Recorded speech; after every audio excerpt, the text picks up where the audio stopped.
E o contexto diz o quê? O contexto diz no capítulo 15, no versículo 1, que Jesus Cristo agora ele aparece dizendo: eu sou a videira verdadeira e o meu Pai é o lavrador. O que o Senhor quer dizer com essa palavra, pastor Deus? A história diz que Deus escolheu, meu Deus, estou sentindo a graça, que Deus escolheu a Israel.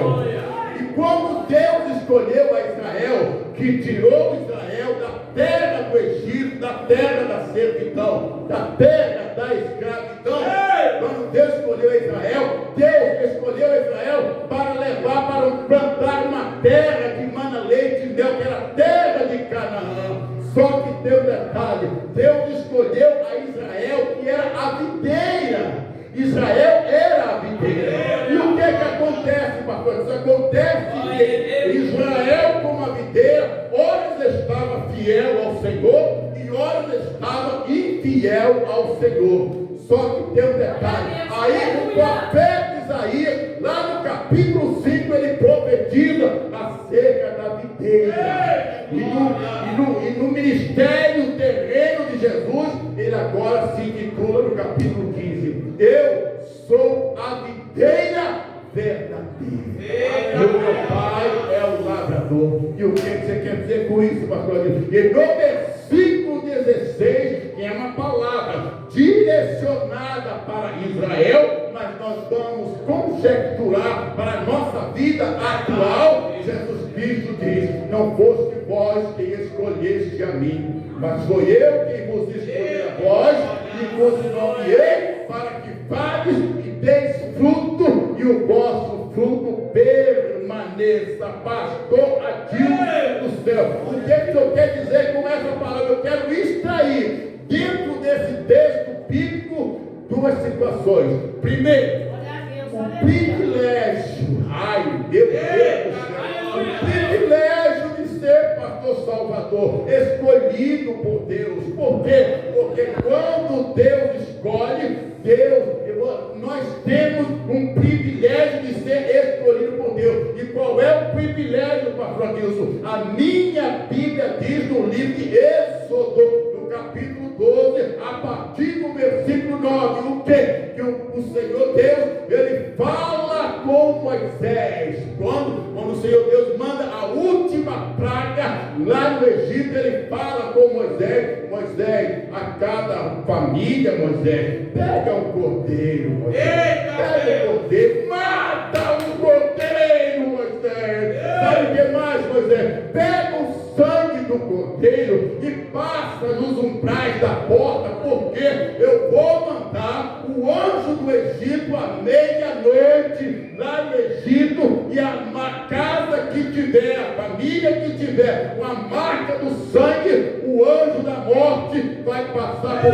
cima e não vai atingir. Deus só quer dizer com essa palavra, pastor Deus, é privilégio de Deus. Quem tem o privilégio de Deus, verdadeiramente quem é escolhido de Deus, tem a proteção de Deus. Quem é escolhido de Deus, tem a guarda de Deus. Meu Deus do céu, adversário não pode tocar, não pode destruir, não pode verdadeiramente detonar. Por quê? Porque é um privilégio ser escolhido por Deus. Que é mais, pastor Deus? Diz mais a palavra do Senhor no livro de Salmos 91: aquele que habita no esconderijo do Altíssimo, a sombra do Onipotente descansará. O que é isso, pastor Deus?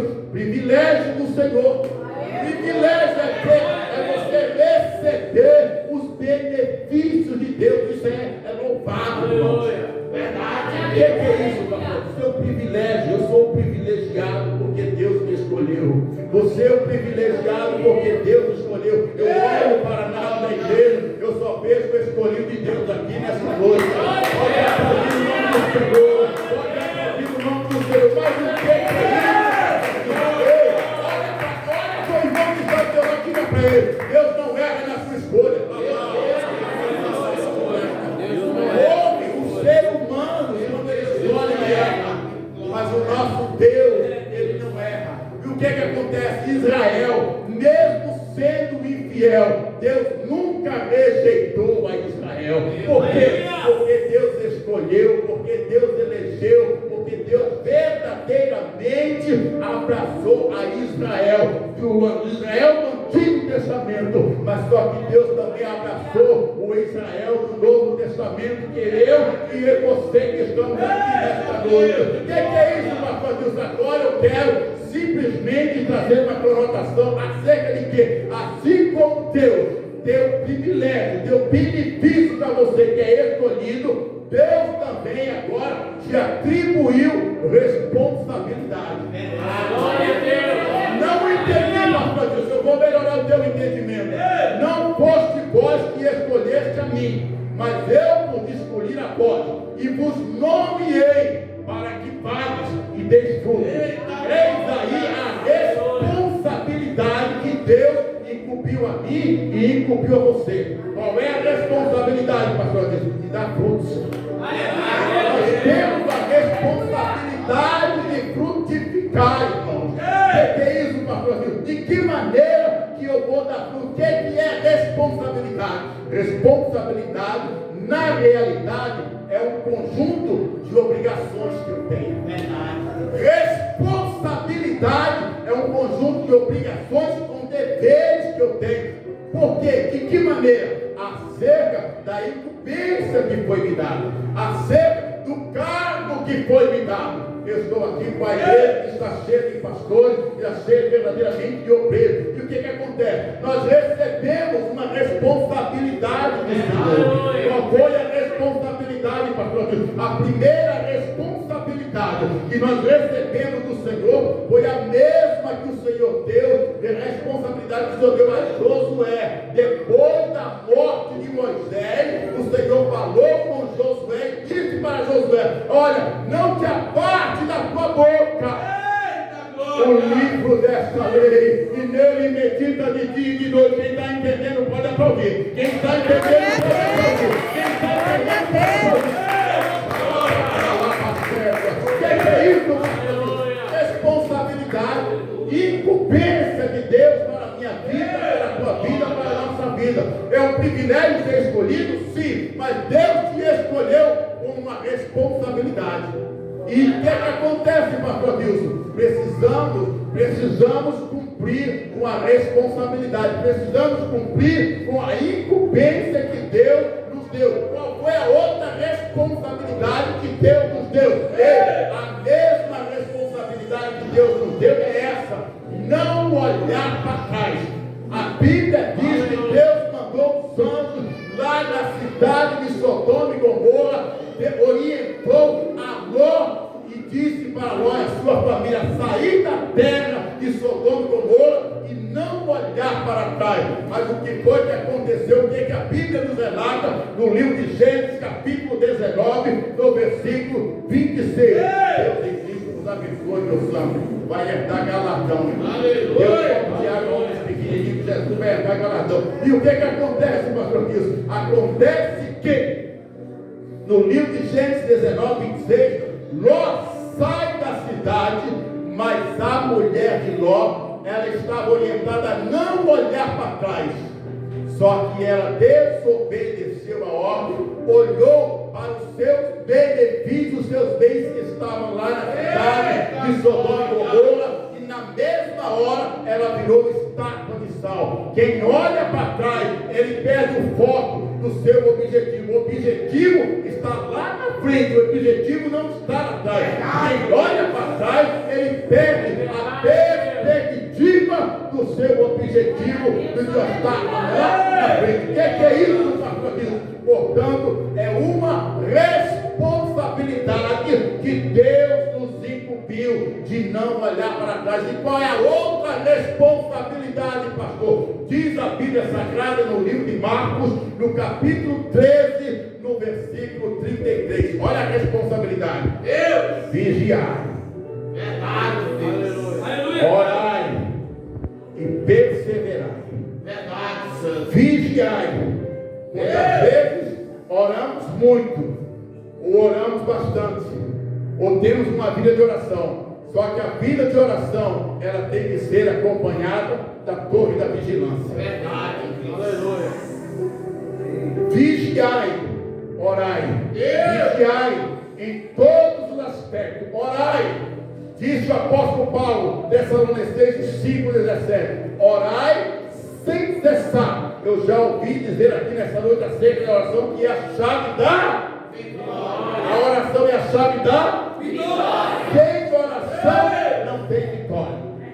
Daniel venceu as situações caóticas, calamitosas, precárias, porque tinha uma vida de oração. A Bíblia diz que Daniel orava 3 vezes ao dia. Daniel orava a terceira hora, que era às 9 horas da manhã. Depois Daniel orava a hora sexta, que era meio-dia. E depois Daniel orava a hora nona, que era às 15 horas. Por que 3 vezes ao dia? Eram as 3 vezes que o sacerdote entrava no templo para oferecer sacrifício. Aplaude o nome do Senhor. Aplaude o nome do Senhor. Aplaude o nome do Senhor. O que é isso, pastor? Por esse motivo, é uma responsabilidade que o Senhor Deus nos incumbiu.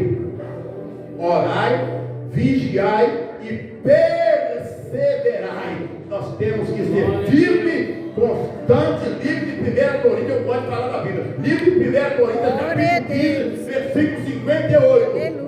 Seres firmes, constantes e abundantes na obra, porque tudo aquilo que se faz para o Senhor não fica em vão. Olha para o irmão que está ao teu lado e diga para ele: vai haver recompensa para você. Vai haver recompensa para você. O que é isso, pastor? Não fica nada em vão. O nosso Deus, Ele te recompensa. O que é isso, pastor Deus? Responsabilidade. O que mais, pastor Deus? Ei, mais uma responsabilidade para você entender o que Deus te incumbiu. Ser fiel até a morte, e dar-te-ei a coroa da vida. Você só vai receber a coroa da vida se verdadeiramente cumprir com a responsabilidade que Deus te deu. Qual é a responsabilidade? Ser fiel. Ser fiel até a morte. Eu já ouvi aqui o pastor Paulo: está doendo? Continua. Vai ficar um pouquinho pior. Vai ficar um pouquinho pior. Ei, está chorando? Fica em paz, fica tranquilo, seja firme, seja perseverante. Não desista dos teus sonhos, não desista dos teus propósitos, não desista dos teus objetivos. Por quê? Porque você, uma vez que você é fiel ao Senhor até a morte, com certeza tem preparado, como diz o apóstolo Paulo, tem preparado no 2 Timóteo, no capítulo 4, versículo 7, ele disse: ei, combati o bom combate, acabei a carreira, mas guardei a fé. Ele tem para mim agora uma coroa. Isso foi para mim agora imputado, uma coroa, a coroa da justiça. Pode aplaudir o nome do Senhor, pode aplaudir o nome do Senhor, pode aplaudir o nome do Senhor. Meu Deus do céu, o que é isso, pastor? Não foste vós que escolheste a mim, mas eu que eu escolhi a vós, que vos nomeei para que vades e deis fruto, o vosso fruto permaneça. Fica com esta palavra, esta palavra é para ficar gravada na tábua do teu coração. A nossa irmã Larissa, mas a outra irmã louvou aqui, que do Jefferson Filho, não sei se é ele que canta esse louvor, mas eu jamais saberei, porque Deus te escolheu. Deus te escolheu com um propósito, mas Deus te deu responsabilidade. Cumpra-as, então. Cumpra a responsabilidade que Deus te deu. Não